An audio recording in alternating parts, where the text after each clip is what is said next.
یہ ان دنوں کا واقعہ ہے جب موبائل فون نہیں آئے تھے مگر ٹیپ ریکارڈر اور کیسٹ عام تھے۔ ایک روز نور چشم ہمارے گھر آئی تو بہت خوش تھی۔ کہنے لگی کوثر، جب سے اسکول چھوڑا ہے گھر میں بالکل دل نہیں لگتا ہے، خاص طور پر تم بہت یاد آتی تھی، تنہائی ستاتی تھی اور میں بور ہوتی تھی۔ تبھی میں نے بابا جان سے ٹیپ ریکارڈر کی فرمائش کر دی۔ انہوں نے مجھے یہ لا کر دے دیا۔ اب میں بہت خوش ہوں، سارا دن اپنی پسند کے گانے سنتی ہوں، یوں میرا دل بہل جاتا ہے۔ نور چشم نے تنہائی کا علاج ڈھونڈ لیا تھا۔ وہ اب فارغ وقت میں گانے سنتی تھی۔ تاہم اس کی ماں بیٹے کے اس شوق سے نالا تھی۔ وہ اس پر سخت برہم ہوتی۔ جب وہ گانے لگاتی تو ماں کہتی، اچھی لڑکیوں کے یہ اتوار نہیں ہوتے۔ جب سے یہ منوشیہ گھر میں آئی ہے، اس لڑکی نے گھر کے کام کو ہاتھ نہ لگانے کی قسم کھائی ہے۔ ماں تو اس پر برہم رہتی، مگر باپ دل نواز خان بیٹی کو کچھ نہ کہتا، بلکہ بیوی کو سمجھاتا کہ ہمارے گھر میں کچھ عرصے کی مہمان ہے، بیٹیاں پرایا دہن ہوتی ہیں، تم اس کو کچھ مت کہا کرو۔ نور چشم بہت خوبصورت میری ہم جماعت تھی۔ 8ویں کا امتحان دیا تو اس کی ماں نے اس کو اسکول سے اٹھا لیا، کیونکہ ان لوگوں میں پڑھانے کا بالکل رواج نہ تھا۔ یہ تو شہر میں آباد ہو جانے کی وجہ سے اتنا پڑھ سکی تھی۔ جب تک وہ اسکول آتی رہی روز ہماری ملاقات ہو جاتی تھی۔ اس کے بعد تو ہمیں ایک دوسرے کو دیکھے ہوئے مہینوں گزر جاتے۔ جب کبھی میں اس کے گھر جاتی یا وہ میرے گھر آ جاتی تو ہم مل لیتے، ورنہ ایک دوسرے کی خبر نہ رہتی۔ ہر وقت گانے سننے کی وجہ سے اس کی ماں بیٹی سے بہت شاکی رہتی تو وہ رنجیدہ ہو جاتی۔ ہمہ وقت اس کی ماں کوسنے دیتی کہ اس لڑکی کو نہ جانے کیا ہو گیا ہے۔ اس سے اپنے بیٹوں کو بھی منع کر دیا تھا کہ وہ نور کو گانے کی کیسٹیں لا کر نہ دیا کریں، ورنہ یہ برباد ہو جائے گی۔ کہتے ہیں ماں کا کوسنا اچھا نہیں ہوتا، اس لیے ماں کو چاہیے کہ اولاد کو نہ کوسیں۔ کبھی کی گھڑی کیسی ہوتی ہے اور بدوا لگ جاتی ہے۔ نور چشم کی چھوٹی بہن تب 10 برس کی تھی۔ اس کا نام دلشاد تھا۔ وہ نور سے 7 برس چھوٹی تھی۔ ان کے گھر کے قریب ہی ایک میوزک سینٹر تھا جہاں کیسٹوں کی چھوٹی سی دکان بھی تھی۔ اپنا شوق پورا کرنے کے لیے نور اپنی بہن دلشاد کو کوئی چیز خریدنے کے بہانے بھیج دیتی اور اپنی کیسٹ میں پرانے گانوں کی جگہ نئے گانے بھی بھروا لیتی۔ وہ ایک پرچے پر گانے کے بول لکھ دیتی تھی اور ساتھ یہ بھی لکھ دیتی کہ اچھے گانے بھرنا، تو ادھر سے بھی لکھا ہوا جواب آنے لگا کہ گانے بہت اچھے بھرے ہیں۔ اس پر نور مطمئن ہو جاتی۔ کچھ عرصے یہ سلسلہ چلتا رہا۔ ایک بار ایسا ہوا کہ نور چشم کے پاس پیسے نہ تھے کہ کیسٹ میں نئے گانے بھروا لے۔ پہلے تو اپنے باپ سے پیسے لیا کرتی تھی، لیکن ان دنوں اس کا باپ کسی کام سے دوسرے شہر گیا ہوا تھا۔ اس نے ماں سے پیسے مانگے، اس نے نہ صرف انکار کر دیا اور صلاواتیں بھی سنائیں۔ اس پر اسے دکھ ہوا اور خوب روئی۔ اس کو روتے دیکھ کر دلشاد کو دکھ ہوا۔ وہ بہن سے بہت محبت کرتی تھی۔ اسے پتا تھا کہ اس کی بہن بری لڑکی نہیں ہے، لیکن اسے گانے سننے کا شوق اس وجہ سے ہے کہ قدرت نے اس کو بہت اچھی آواز دی تھی۔ وہ گانا سن کر ہو بہو ویسا ہی گا دیتی تھی۔ سبھی سہیلیاں نور چشم سے منت کرتی کہ تم گانا سناؤ، اور وہ اتنا اچھا گاتی کہ سبھی محو ہو جاتی۔ بہرحال نور کا شوق اسی سبب تھا، اور وہ طرح طرح کے گانے بھی اسی بائی سنتی تھی تاکہ ان کو خود سے گنگنا سکے۔ یہی اس کا مشغلہ تھا، اور اس میں اسے ایک انجانی خوشی ملتی تھی۔ اس کے والد اس کے شوق کو سمجھتے تھے، مگر ماں نہیں۔ تبھی وہ ڈنڈا لے کر اس کے پیچھے پڑی رہتی تھی۔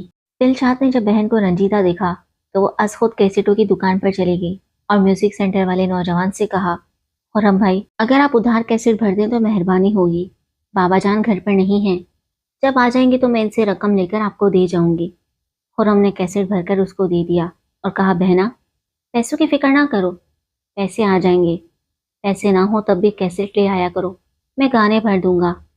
دلشاد کیسٹ بھروا کر لے آئی۔ نور چشم نے خرم کو رکا، لکھا، بھیا آپ کا بہت شکریہ کہ آپ نے کیسٹ بھر دیا، یوں آپ کی رقم ادا کر دوں گی۔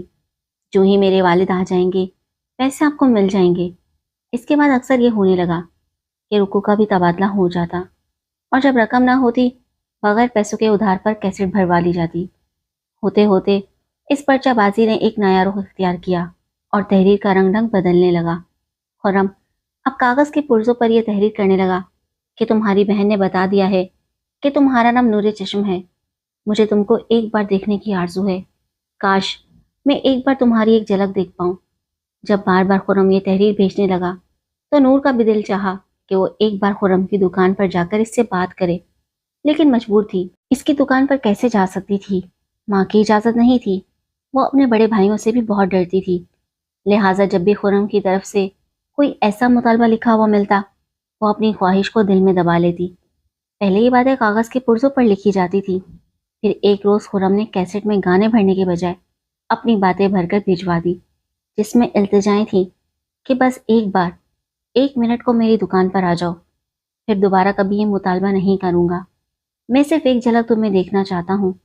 اسی طرح کی باتیں وہ کیسٹ میں بھر کر دلشاد سے کہتا کہ کیسٹ سب سے چھپا کر اپنی بہن کو دینا، کسی اور کو مت دینا۔ اب نور چشم کو بھی ایک نیا مشغلہ ہاتھ آ گیا۔ وہ یہ کیسٹ تبھی سنتی جب گھر والے سو جاتے۔ ایک بار خرم نے اپنی آواز میں ایک گانا ریکارڈ کر کے اسے بھیجا۔ اس کی آواز بہت اچھی تھی۔ جب نور نے اس کا گایا ہوا گانا سنا تو وہ اس کی مداح ہو گئی اور فرمائش کی کہ فلاں گانا بھی اپنی آواز میں گا کر کیسٹ میں بھر دے۔ نوعمر بچی کو اس کھیل میں مزہ آنے لگا۔ ادھر خرم نے بھی مطالبہ کر دیا کہ وہ اپنی آواز میں کوئی گانا ریکارڈ کر کے بھجوائے۔ نور چشم کی تو آرزو تھی کہ کوئی اس کی سریلی آواز کو سنے اور ستائش کرے کہ وہ کتنا اچھا گا سکتی ہے۔ جب خرم نے اس کی آواز میں گانا سنا تو اس کا دل جھوم اٹھا اور وہ اس آواز کا دیوانہ ہو گیا۔ اب وہ ہر بار اپنی فرمائش کیسٹ میں ریکارڈ کر کے بھیجتا کہ اب یہ گانا گا کر بھر دو، اور اب فلاں والا، کیونکہ یہ گیت مجھے بہت پسند ہے اور تمہاری آواز تو اتنی اچھی ہے کہ تم بہت بڑی سنگر بن سکتی ہو۔ اگر تم 4 دیواری میں قید نہ ہوتی اور تمہیں ریڈیو یا ٹی وی پر گانے کا موقع مل جاتا تو تم ساری دنیا میں دھوم مچا سکتی ہو۔ ایسی ستائش پر نور چشم مدہوش رہنے لگی۔ اسے لگا جیسے اس کی زندگی کا مقصد اس کو مل گیا ہو۔ اب کیسٹوں میں صرف گانے ہی نہیں، دونوں جانب سے ستائش کے ساتھ کچھ پیار بھری باتیں بھی ریکارڈ ہونے لگی تھی۔ نور چشم صرف 15 برس کی ہی تو تھی۔ 4 دیواری میں قید ہر وقت ماں کے کوسنے سننے کو ملتے تو اس کا دل اس تلخ ماحول سے فرار چاہتا۔ وہ سوچتی کہ پڑھ لگ جائیں تو میں آزاد فضا میں پہنچ جاؤں۔ ایسے میں خرم کی محبت بھری باتیں سن کر وہ کسی اور ہی دنیا میں پہنچ جاتی تھی۔ وہ بن دیکھے محبوب کے اقرار محبت سے خوابوں کی دنیا میں رہنے لگی تھی۔ ان باتوں کا نشہ تھا کہ تنہائی کا کوئی بہترین بہلاوا مل گیا تھا۔ اب خرم کا اصرار بڑھنے لگا کہ تم بھی مجھ سے باتیں کیا کرو، اگر میں تم کو دیکھ نہیں سکتا، سن تو سکتا ہوں۔ خرم نے ایک روز کیسٹ میں کہا کہ اب بھی تم نے مجھ سے کلام نہ کیا تو پھر میں بھی کبھی تم سے کلام نہ کروں گا۔ یہ سمجھ لو کہ آج آخری بار تم کو میری آواز سن رہی ہو۔ اس دھمکی نے اسے مجبور کر دیا کہ اب وہ بھی کیسٹ کے ذریعے سے باتیں کرے۔ اب وہ اس کی باتوں کا جواب محبت سے دینے لگی۔ ابھی تک نور چشم نے خرم کو دیکھا تھا اور نہ خرم نے اس سے، مگر آواز کے رشتے سے انوکھی محبت پروان چڑھنے لگی۔ اگر خرم کوئی تحفہ دلشاد کے ہاتھ سے بھیجتا تو وہ کیسٹ کے ذریعے شکریہ ادا کرتی۔ ایک روز اچانک نور چشم کی چچا چچی گاؤں سے آئے اور دل نواز خان سے شادی کی تاریخ مانگی، کیونکہ نور چشم کا رشتہ اس کے والد نے اسے بچپن سے ہی اپنے بھائی حمزہ خان کے بیٹے ارشاد خان سے طے کر دیا تھا، جو پھلوں کے باغات کا مالک تھا۔ شادی کی تاریخ طے ہو گئی۔ دل نواز خان کا سارا کنبہ نور چشم کی شادی کے لیے اپنے گاؤں روانہ ہونے کی تیاریوں میں لگ گیا۔ نور ایک بار بھی خرم سے نہ مل سکی اور نہ ہی وہ ایک دوسرے کی جھلک دیکھ سکے، یہاں تک کہ جدائی کی گھڑی آ گئی۔ دونوں کو ہی اس بات کا غم تھا کہ وہ ایک بار بھی ایک دوسرے کا دیدار نہیں کر سکے تھے۔ نور نے روتے ہوئے اپنی آواز میں آخری کیسٹ خرم کو بھیجی، جس میں اس نے کہا تھا کہ مجھے یہ خبر نہ تھی کہ یوں اچانک تم سے جدا ہو جاؤں گی، لیکن نہ تو تم سے ملنا میرے بس میں ہے اور نہ موت کو گلے لگانا۔ بہتر ہوگا تم مجھے بھلانے کی کوشش کرنا اور کچھ ایسی باتیں جو کم سن لڑکیاں محبت بھرے جذبات کے ساتھ محبوب سے بچھڑتے وقت سوچتی ہیں۔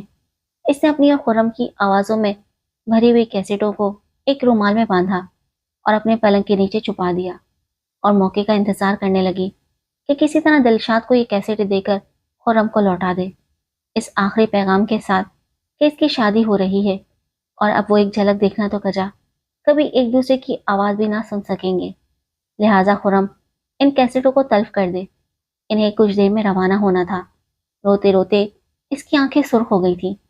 خرم کی ایک جھلک دیکھے بنا اسے یہ شہر چھوڑنے کا بہت غم تھا۔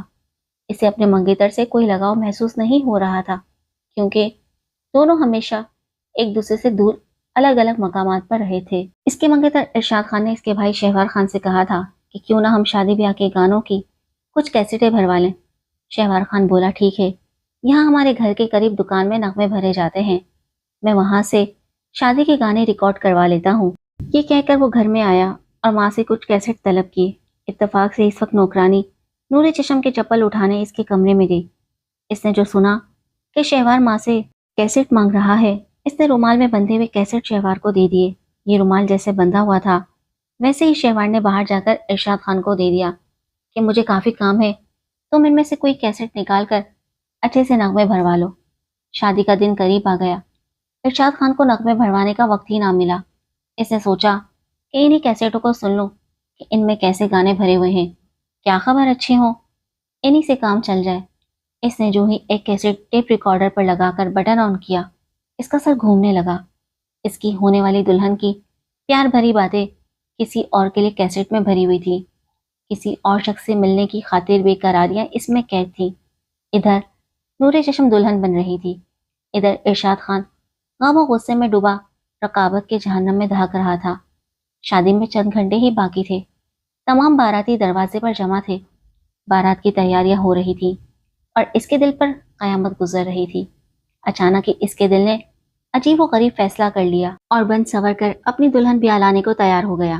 اس نے اپنے چچا زاد شہوار خان کو کہا، میری خواہش ہے دلہن کو رخصت کرنے اس کا بھائی بھی ہمارے ساتھ گاڑی میں بیٹھ کر چلے۔ درست ہے، شہوار اور دلشاد نے جواب دیا۔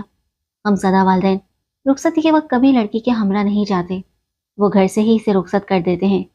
تاہم چچا جان اور چچی اگر دوسری گاڑی میں ہمارے آگے چلیں گے، ہم آپ کے ساتھ ہوں گے، ہم سب سے پیچھے چلیں گے، دلہا نے فرمائش کی۔ جیسے آپ کی مرضی، دلہن کے بھائیوں نے جواب دیا۔ جب بارات گاؤں کے قریب پہنچی، اچانک دلہا نے نور چشم کے بھائی سے کہا، یہ کیسٹ لگا دیں۔ یوں گاڑی میں لگے ہوئے ٹیپ ریکارڈر پر کیسٹ چلنے لگی۔ جو اس کی آواز گاڑی میں گونجنے لگی، اس کے بھائی کے دل و دماغ میں دھماکے ہونے لگے۔ وہ بل کھاتے پہاڑ پر بنی ہوئی دھاگے جیسی پتلی سڑک پر سفر کر رہے تھے اور خطرناک موڑ جگہ جگہ اس طرح سامنے آ جاتے تھے کہ جیسے خوبصورت نظارہ دیکھنے والوں کے سامنے اچانک کوئی بھیانک منظر آ جاتا ہے۔ ایک طرف دیو پیکر پہاڑ تھا اور دوسری جانب گہری خوفناک کھائی جس کی گود میں منہ زور دریا بہ رہا تھا۔